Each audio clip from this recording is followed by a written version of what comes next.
Muito boa noite. Uma pequena demonstração de tecnologias L2 sobre o backbone de um provedor, né, ou de uma operadora.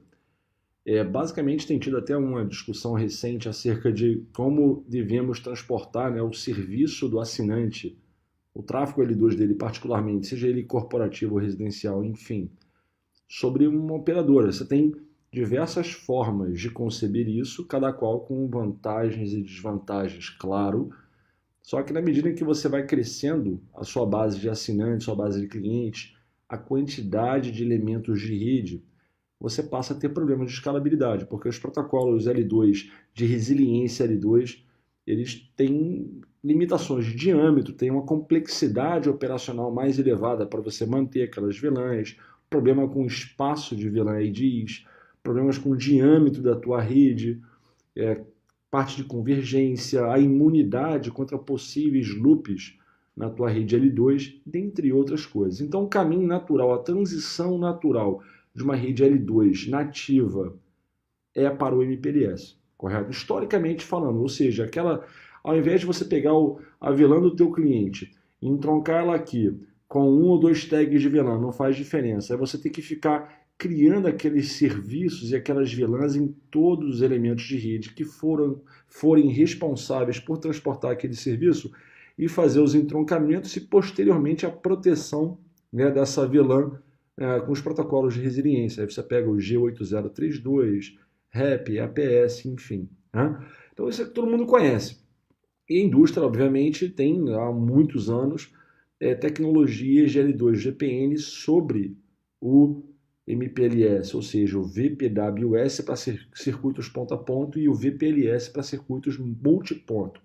No entanto, essas tecnologias, embora muito melhores para acomodar domínios L2 grandes, né, digamos assim, você diminuir para particionar a tua rede em domínios L2 menores, você aumenta a sua escalabilidade em função disso, correto? Ao invés de você ter uma grande rede L2, você vai ter domínios L2 menores ou até mesmo convertendo o teu acesso para MPLS, beleza?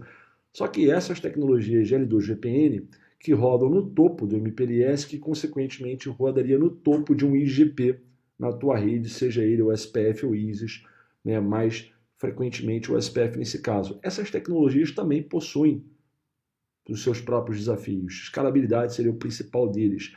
É a quantidade de protocolos que você vai ter que suportar no teu control plane. Né? Você vai ter 5 protocolos aí pelo menos. Você vai ter o IGP, por exemplo, o SPF ou ISIS, o próprio LDP para label switching. Se você for ter uma engenharia de tráfego por MPLS, você vai ter que ter o RSVP. Aí você tem o próprio LDP para sinalização da L2 VPN ou BGP para esse propósito, entendeu? Enfim, você tem esses protocolos todos tornam um cenário um tanto complexo no ponto de vista de escalabilidade. Tudo bem que operacionalmente falando, a manutenção do serviço L2 do cliente é mais simplificada. Por quê? Porque você vai configurar esses protocolos todos na tua rede, mas depois que eles estiverem lá, a tendência é que você não precise mais se preocupar com esses protocolos, porque toda vez que você for ativar um cliente, por exemplo, você vai fazer ativação na borda de serviço aqui. O acesso L2 do cara chega até a borda de serviço, o PE1, você pega o circuito do cliente ali, a VLAN dele, você determina o teu Ethernet Flow Point, teu EFP, e faz o teu EVC para a borda de destino, ou seja, para o PE2 aqui nesse caso, e vice-versa. Os elementos intermediários não são configurados, você não precisa se preocupar com eles, ok?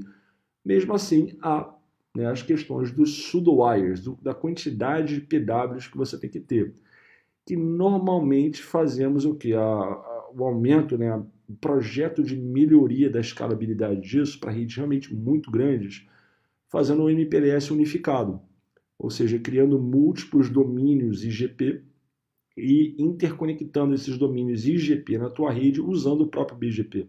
Essa é uma das técnicas muito conhecidas, mas não elimina a quantidade de protocolos que você tem que acomodar na tua rede. Okay? E temos agora as VPNs de nova geração. Perfeito.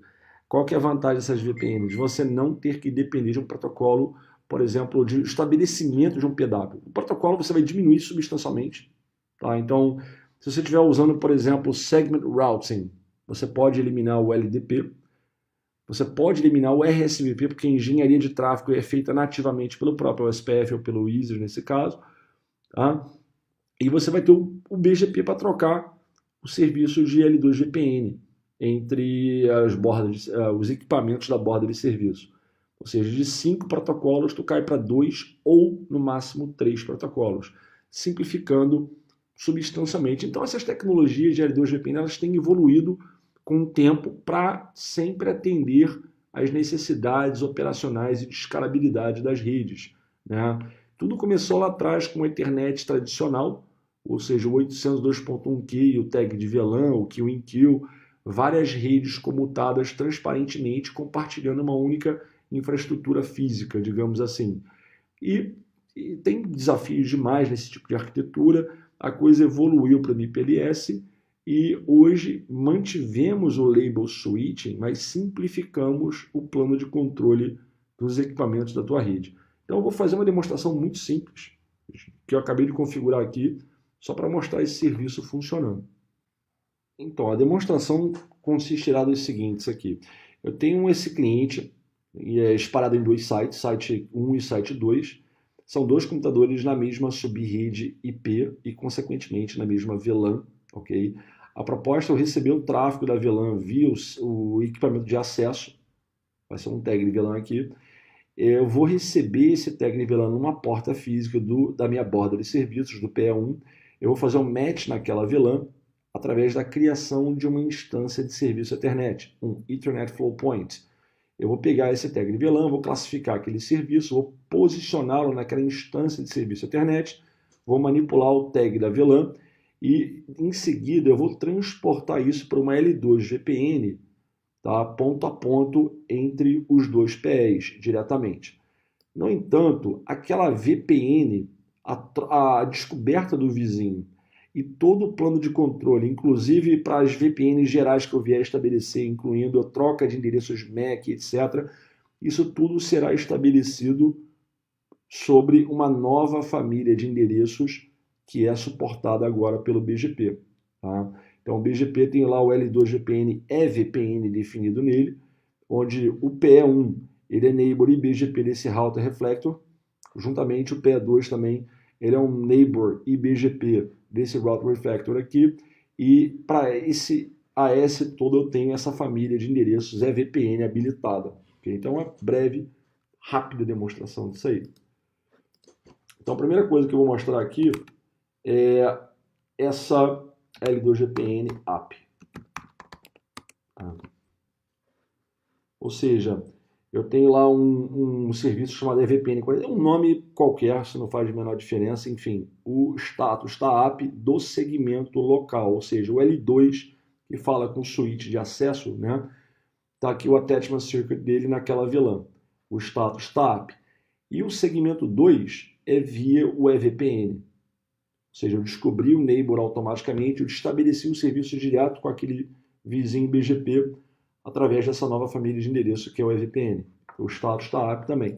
Eu posso aprimorar isso aqui colocando um detail aqui. Ele vai mostrar o que para mim? Que o grupo é VPN, VPWS 42, aí está o que o serviço de Cross Connect, tá? O status da app.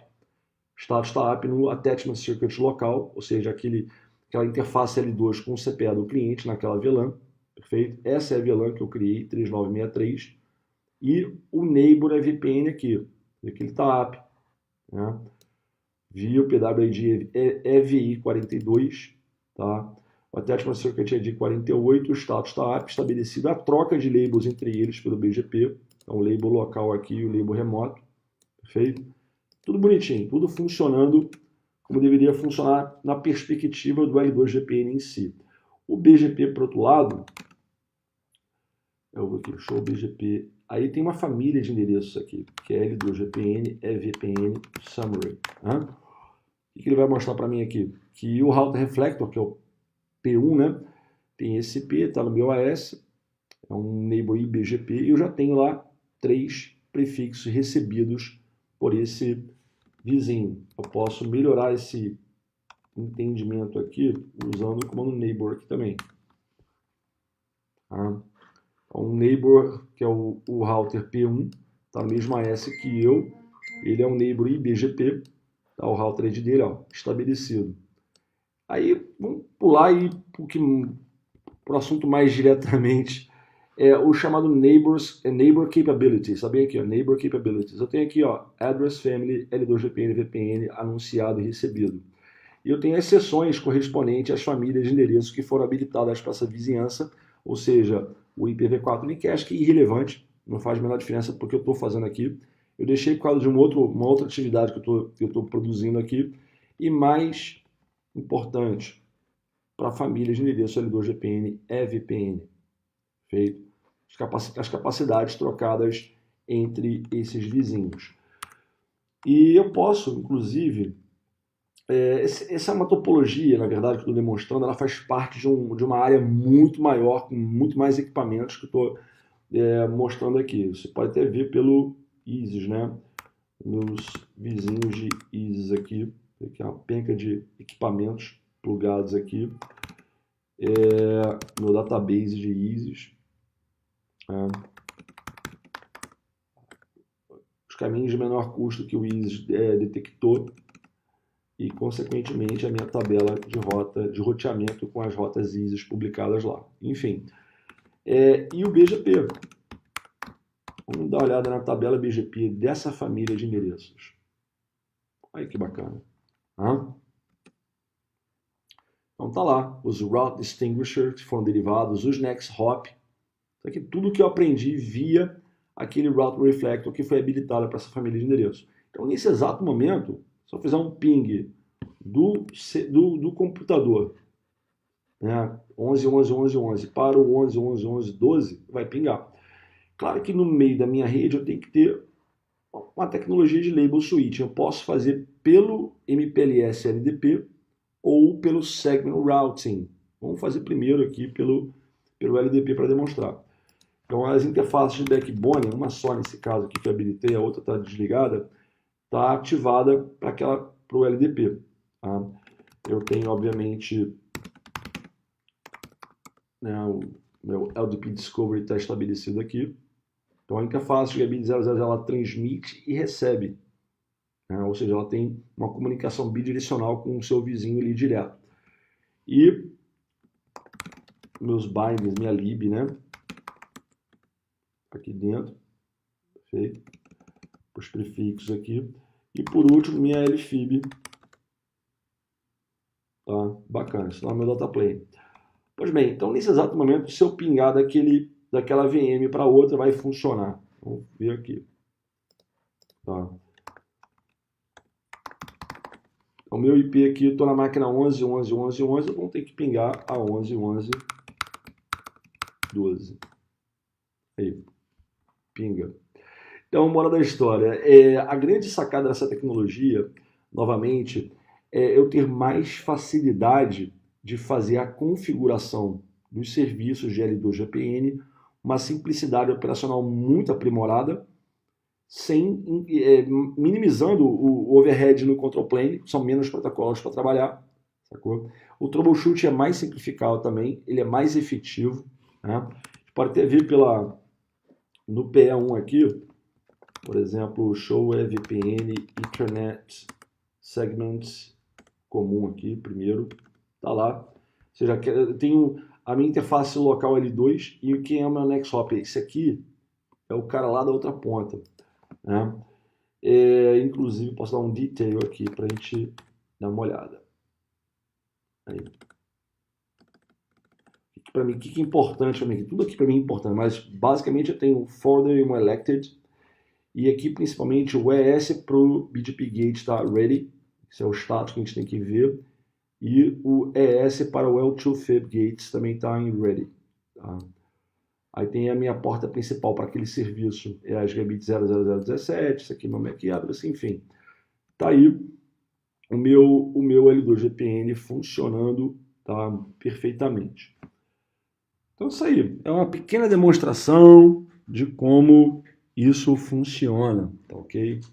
Espero que tenham gostado aí. Boa noite a todos, bons estudos e seguimos em frente. Um abraço.